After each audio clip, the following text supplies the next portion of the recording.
সুৰাৰ বিপণীৰ ক্ষেত্ৰত কালিও মই আপোনালোকক কৈছোঁ যে এই নিৰ্দেশটো সুৰাৰ ক্ষেত্ৰত প্ৰযোজ্য নহয়, ঠিক আছে। কিন্তু গুৱাহাটীত ৰেষ্ট্ৰ' বাৰখিনি এটা ডিমাণ্ড কৰি আছে যে আমাৰ 12টা বজাত দোকানখন আমি বন্ধ কৰিব লাগে, কিন্তু 12:30 বাজিলে আহি আমাৰ ওপৰত অত্যাচাৰ পুলিচ বা এক্সাইজে অত্যাচাৰ আৰম্ভ কৰে। গতিকে আমাক 2টা বজালৈকে চলাব দিয়ক। কালিও মই কৈছোঁ যে এইটো ক্ষেত্ৰত আমি সিদ্ধান্ত লোৱা নাই, আমি বিবেচনা কৰিম। কিন্তু ইয়াৰ আৰু তাৰ দুটা ইছ্যু বেলেগ বেলেগ।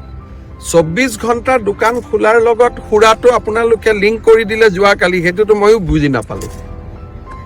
দুটা সম্পূৰ্ণ বেলেগ বেলেগ ইছ্যু। মই কৈছোঁ যে গুৱাহাটীত কিছু এটা দাবী আছে যে 12টাৰ পৰা 2টা কৰি দিব পাৰি নেকি, তাকো যিখিনিয়ে ভাত তাত খাই মানে ৰেষ্টুৰেণ্টটো 12, তাৰ লগত যেনেকৈ চান্স পায়ে প্ৰতিদিনে খুদলি দিলে যে একদম সুৰাৰহে দিয়া হৈছে, এনেকুৱা কৰিব নাপায়। দুখীয়া মানুহৰ কাৰণে আমি কিবা এটা ভাল কাম কৰিছোঁ, আপোনালোকেও এনেকুৱা প্ৰশ্ন সুধিব নাপায়। এই যে মানসিকতাটো, মইতো কৈছোঁ যে অসমৰ পৰিৱৰ্তন হ'লে মানসিকতাৰ পৰিৱৰ্তন হ'ব লাগিব।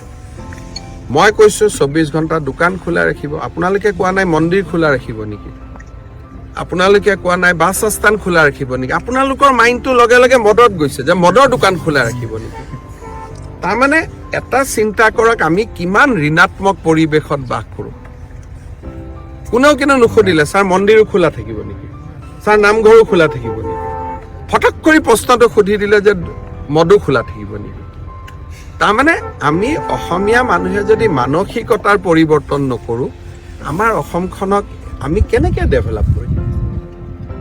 ইমান মই বুজাই দিলোঁ যে সৰু সৰু দোকানীবিলাকক যাতে পুলিচৰ পৰা অত্যাচাৰ নাপায়, শ্ৰম পৰিদৰ্শকৰ পৰা অত্যাচাৰ নাপায়, বুজাই দিলোঁ যে বিহুৰ দিনা ৰবিবাৰ পৰিলে কি হ'ব, দুৰ্গা পূজাৰ দিনা ৰবিবাৰ পৰিলে কি হ'ব। কিন্তু আপোনালোকৰ মাইণ্ডটো মদত লাগি আছে। এইটো কোৱা নাই যে নামঘৰো খোলা থাকিব নেকি, মন্দিৰো খোলা থাকিব নেকি। সেইকাৰণে মই কওঁ যে জয়ন্ত বৰুৱাই আমাৰ গোটেই মানুহৰ মাইণ্ডবিলাক বেয়া কৰি দিলে, এজন মানুহে। ঠিক আছে, হ'ব।